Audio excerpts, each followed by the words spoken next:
J'espère que vous allez bien, j'espère que vous vous portez bien, j'espère que votre santé est au top. Ramadan a été totalement chamboulé par l'actualité algérienne.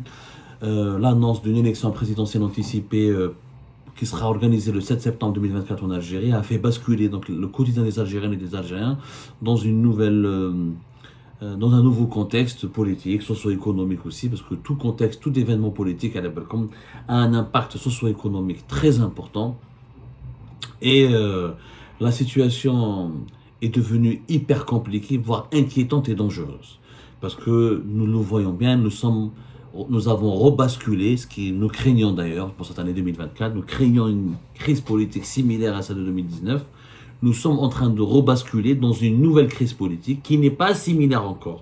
Pour le moment, à celle de 2019, il n'y a pas encore de contestation populaire, il n'y a pas eu de président qui a été destitué ou déchu, il n'y a pas eu un bras de fer au sein du régime algérien, mais il y a des indicateurs, comme on dit, qui témoignent, qui reflètent une très forte tension dans le pays. Et cette élection présidentielle anticipée reflète que le pays ne fonctionne pas comme il le faut. Ne fonctionne pas comme il le faut, parce qu'un pays qui fonctionne normalement ou paisiblement, sereinement, c'est un pays qui respecte les calendriers constitutionnels. On va jusqu'à la fin du mandat du président, on organise des élections dans des conditions les plus sereines. Il y a une alternance qui est là, si le président perd, s'il perd pas, s'il est réélu, il y a une continuité, mais tout doit se faire dans la sérénité, dans la tranquillité, dans un pays où les institutions sont solides, où il y a une relation de confiance absolue, pas absolue, mais assez élevée ou assez importante entre la population et les dirigeants, la population et les institutions de l'État. Il y a une cohésion au niveau du pouvoir politique. Il y a des dirigeants qui représentent la volonté, qui sont légitimes, qui n'ont pas de déficit de légitimité. Il y a une volonté populaire qui est relativement ou plus ou moins bien représentée, c'est ce nom. Parce qu'il y a des démocraties imparfaites, des démocraties plus complètes, et des démocraties qui sont beaucoup mieux intégrées, et d'autres qui sont...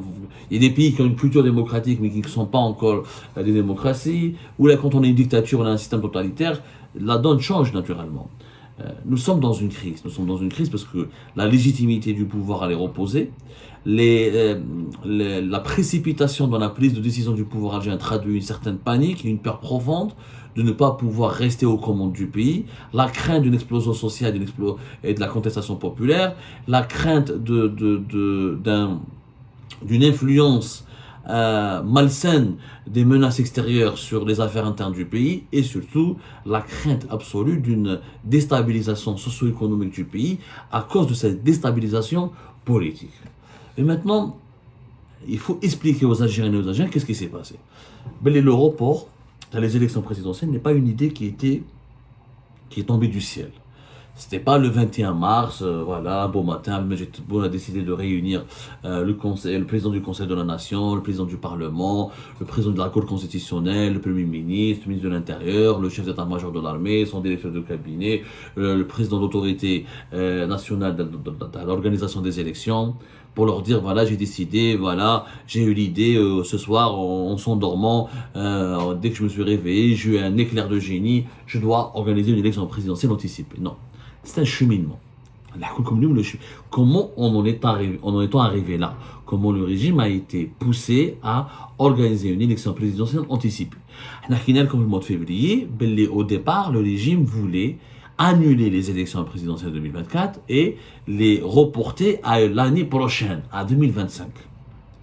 Prétextant des menaces extérieures et des tensions aux frontières du pays et des tensions géopolitiques qui empêcheraient le bon déroulement d'une élection présidentielle en Algérie. Quand ce scénario il est tombé à l'eau, parce que nous l'avons révélé, parce que nous l'avons déploré, parce que nous l'avons dénoncé, parce que nous l'avons mobilisé l'opinion publique, parce que nous avons poussé, contraint les autres personnalités politiques à s'exprimer sur ce sujet, à mettre en garde contre les dangers potentiels de ce scénario, ils ont abandonné cette piste. Mais la première piste, il faut savoir qu'au sein du régime algérien, l'idée d'organiser une élection anticipée était le premier scénario avant qui a été classé prioritaire ou qui a été privilégié par les officiers du régime algérien avant le scénario du report des élections de l'annulation des élections présidentielles ou du report des élections présidentielles. Au départ, ils ont pensé à organiser une élection présidentielle anticipée. Sauf que l'objectif du départ n'a pas pu être concrétisé parce qu'il n'y avait pas de consensus sur la date initiale que Tebboune et son entourage avaient choisi pour organiser une élection présidentielle anticipée. Au départ, Tebboune voulait une élection présidentielle anticipée fin avril, c'est-à-dire le mois prochain, juste après l'Aïd.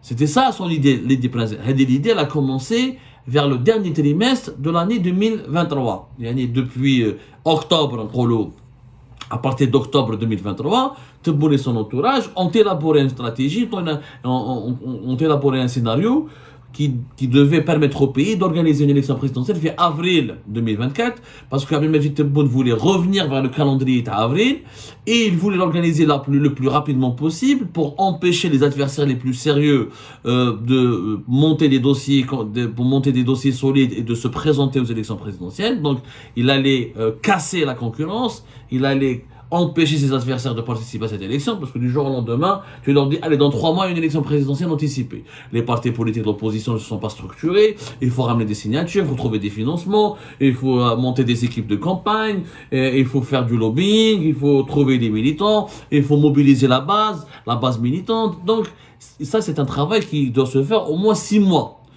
Pour préparer une véritable candidature et pour s'engager dans une élection présidentielle, c'est au moins 6 mois de travail et d'acharnement et d'organisation et de détermination.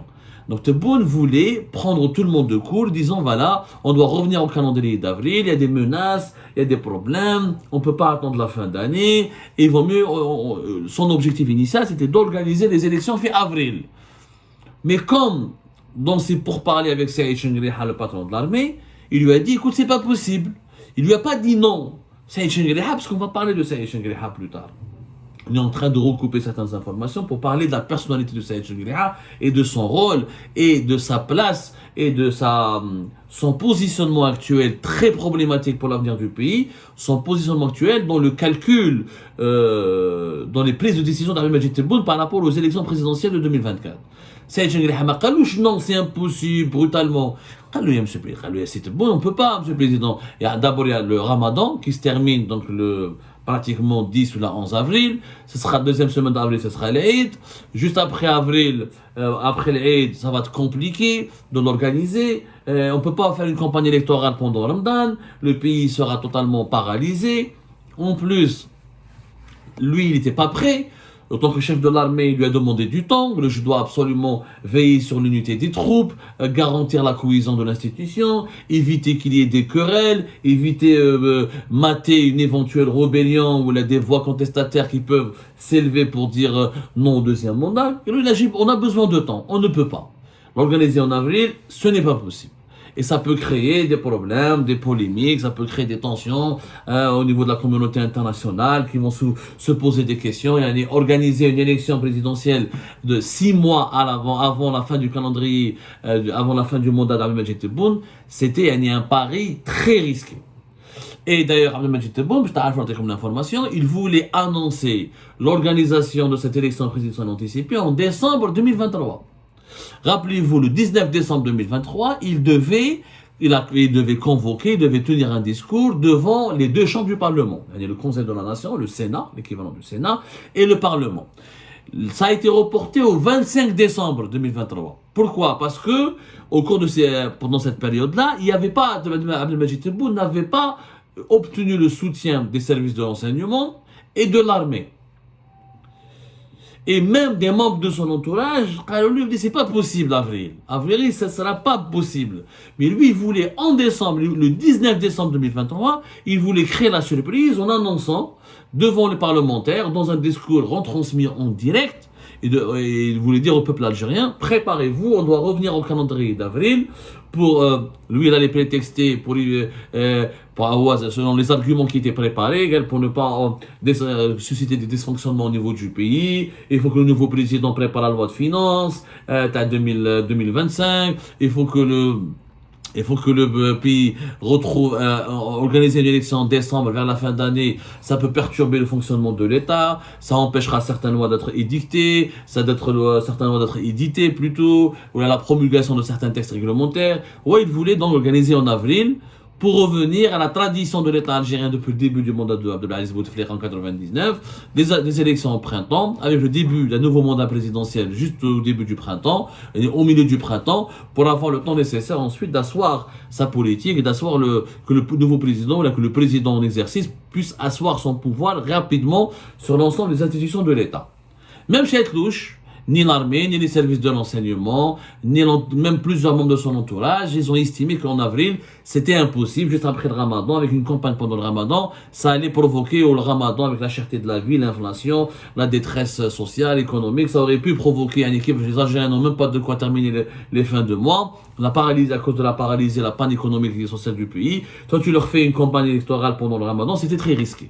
Donc les conditions sécuritaires et politiques et les plus stricts n'étaient pas réunis pour ce scénario.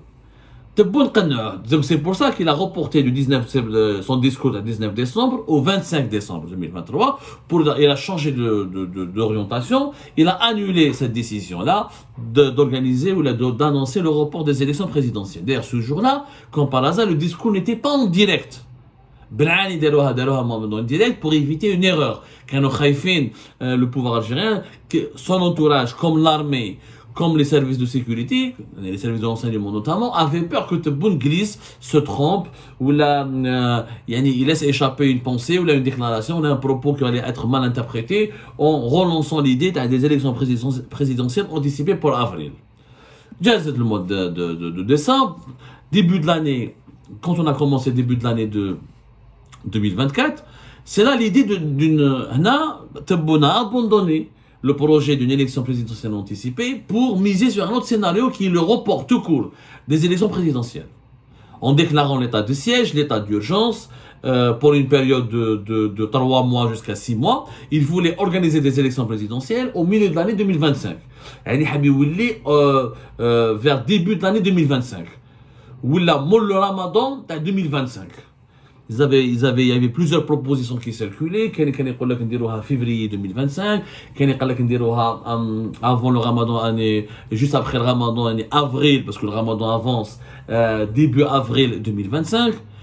Pour cela, il fallait un prétexte sécuritaire pour décréter l'état d'urgence, et le prétexte était les tensions aux frontières du pays avec le Mali, avec les opérations militaires de l'armée malienne contre les groupes rebelles Touareg juste à la frontière de l'Algérie, et la tension permanente avec le Maroc, parce que plus tard, l'Algérie craint en ce moment que le Maroc annexe directement. Il y a une zone, normalement, il y a un no man's land, il y a une zone normalement dans le cadre de l'accord de paix entre le Polisario et le Maroc de 1991. Il y a une zone qui est pacifiée, qui normalement elle n'est ni contrôlée par les milices du Polisario, ni par l'armée marocaine. Cette zone, une sorte de zone de paix internationale, un no man's land comme ça, aucune autorité, aucune organisation, aucune entité n'exerce son autorité. Il y a le Maroc qui a envie d'annexer cette zone, ce qui renforcerait le pouvoir militaire du Maroc et son contrôle absolu du Sahara occidental, et ce qui aurait pu créer des affrontements encore plus intenses avec le Front Polisario. Et l'Algérie voulait utiliser aussi cet argument. Le régime algérien voulait utiliser cet argument, la zone tampon. Voilà, on appelle ça de zone tampon. La zone tampon, on a dit tout à l'heure dans une autre émission pour vous expliquer comment ce scénario provoque énormément de spéculation à Alger comme à Rabat.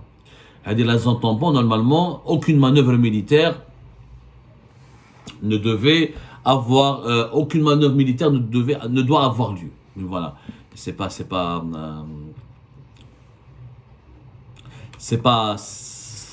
malheureusement sur le terrain, il y a des tensions permanentes entre les forces marocaines et les Front Polisario autour de cette zone tampon, et l'Algérie donc le régime algérien devait utiliser cet argument de l'avancée de la percée militaire marocaine dans cette zone tampon comme étant une menace contre la sécurité nationale et l'intégrité territoriale de l'Algérie, et l'Algérie allait déclarer l'état d'urgence et l'état de siège pour l'état d'exception pour justifier le report et l'annulation des élections présidentielles prévues en décembre 2024.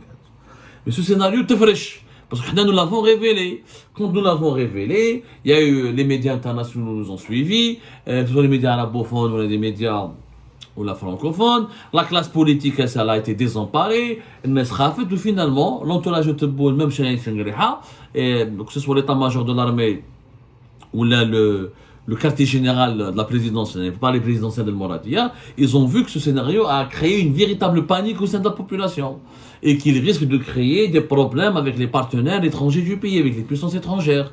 Parce que cela, si tu déclares l'état d'exception, ça veut dire que tu es proche de la déclaration de l'état de guerre contre le Maroc.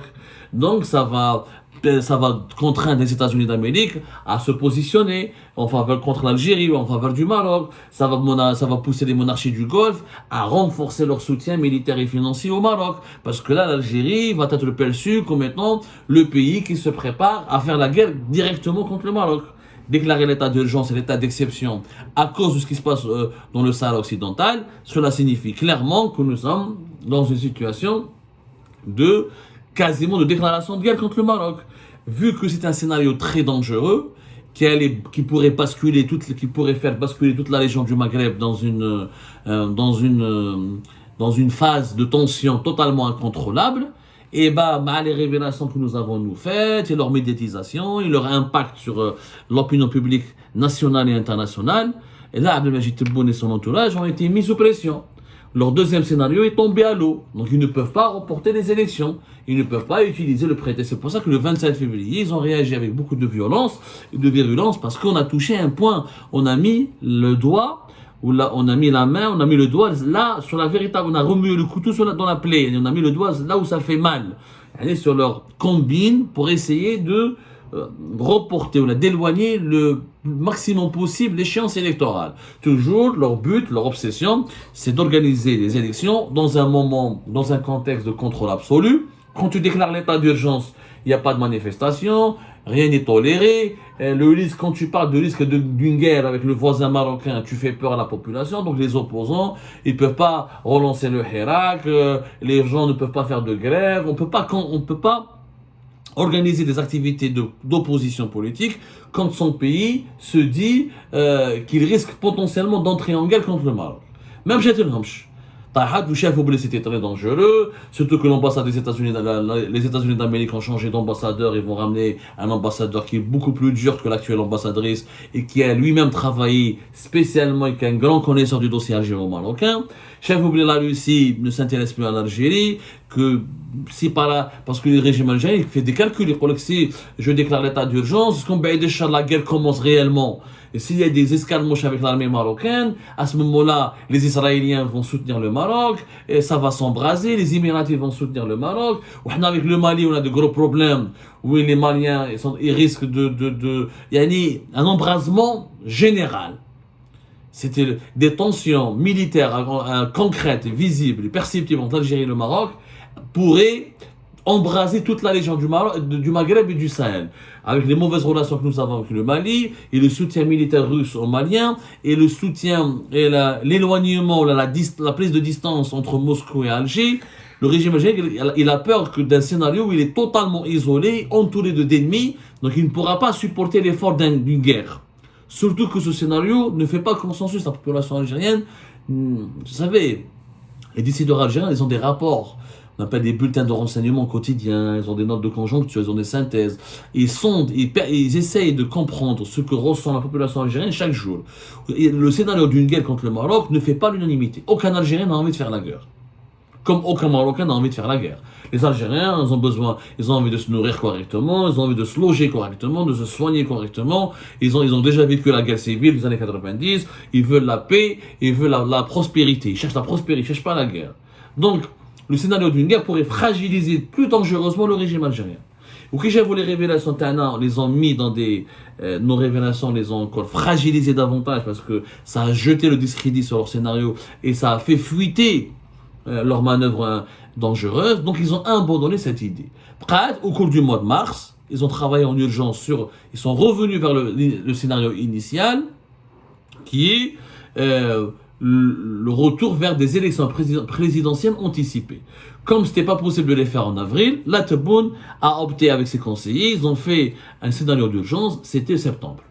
7 septembre, en profitant de la saison estivale, juste au début, avant la rentrée sociale, avant la rentrée scolaire, avant la rentrée universitaire, une campagne électorale en plein été.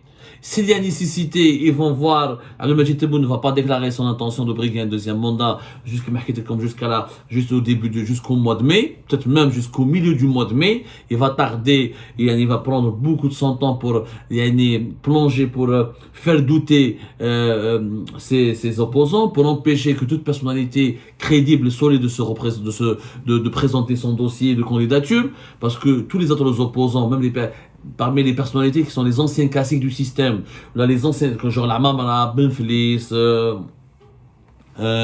Mouloud Hamorouch, personne ne va se représenter, ou personne ne va entrer en guerre contre le Tebboune, ou la défier Tebboune, si Tebboune va se représenter pour un deuxième mandat, parce que ces personnalités-là ne sont pas idiotes. Si Tebboune brigue un deuxième mandat, c'est qu'il a la caution et le soutien de l'administration et de l'armée et des services de sécurité, et donc les élections présidentielles, leur résultat le résultat sera déjà connu d'avance. C'est-à-dire que aucune personnalité issue du système, vu qu'elles connaissent très très bien le système, elles ont bien conscience que si Tebboune est candidat à sa propre réélection, il y a très très peu de chances que le système invalide, ou que le système valide plutôt des résultats qui seraient défavorables à Tebboune, et que le deuxième mandat passera comme une lettre à la poste. En plus, en plein été, en pleine une campagne électorale en plein mois d'août, 7 septembre, c'est très proche. Pas assez de temps, comme pour avril 2024, septembre 2024, avec l'annonce qui a été faite le 21 mars, les personnalités politiques algériennes, les plus crédibles, les plus solides, ne pourraient pas avoir suffisamment de temps ni de marge de manœuvre pour peaufiner, achever les préparatifs de leur dossier de candidature. Donc, c'est comme ça que l'idée, je te fais un mot, l'élection présidentielle anticipée à 7 septembre, a germé dans les esprits de l'entourage de Tebboune, en concertation et avec la complicité de Saïd Chengueria. Saïd Chengueria a été associé dans cette prise de décision en permanence. Chengueria a dit non pour avril, il a accepté le 7 septembre parce que lui-même veut un deuxième mandat de Tebboune. Chengueria est l'un des partisans les plus actifs, les plus fervents d'un deuxième mandat, parce qu'il sait très bien que ça l'arrange. Si Tebboune se maintient au pouvoir, il pense que lui va se maintenir au pouvoir. Est-ce qu'il a raison? On en reparlera plus tard dans cette émission spéciale que nous allons consacrer à Saïd Chengueria. Moi, je pense qu'il a tort. Je pense qu'on est neuf d'obé facilement. Mais Saïd Chengueria, il a établi toute sa stratégie sur la base du deuxième mandat.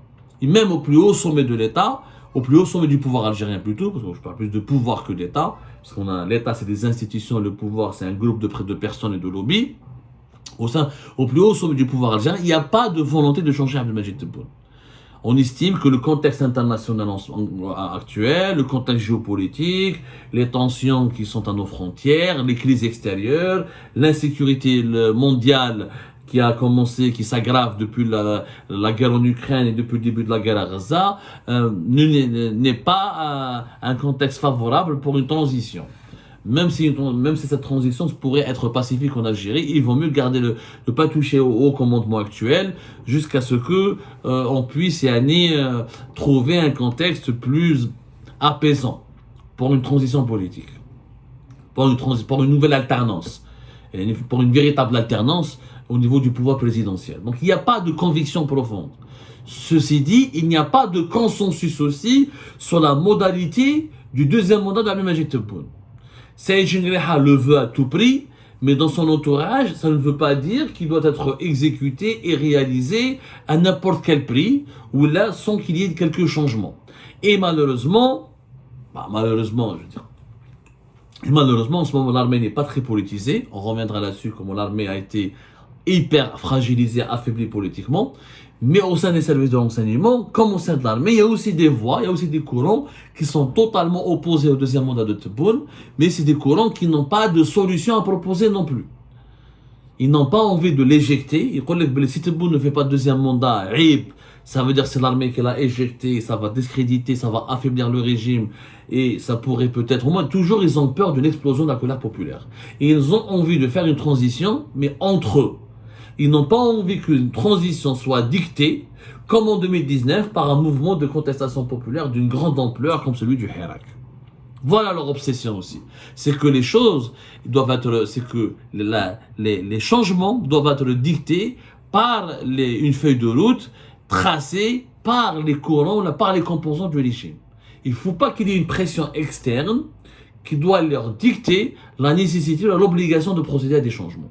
Moi, ils veulent se montrer toujours les plus forts, les plus souverains, les plus inflexibles. C'est à nous de choisir la direction vers laquelle doit se diriger le pays.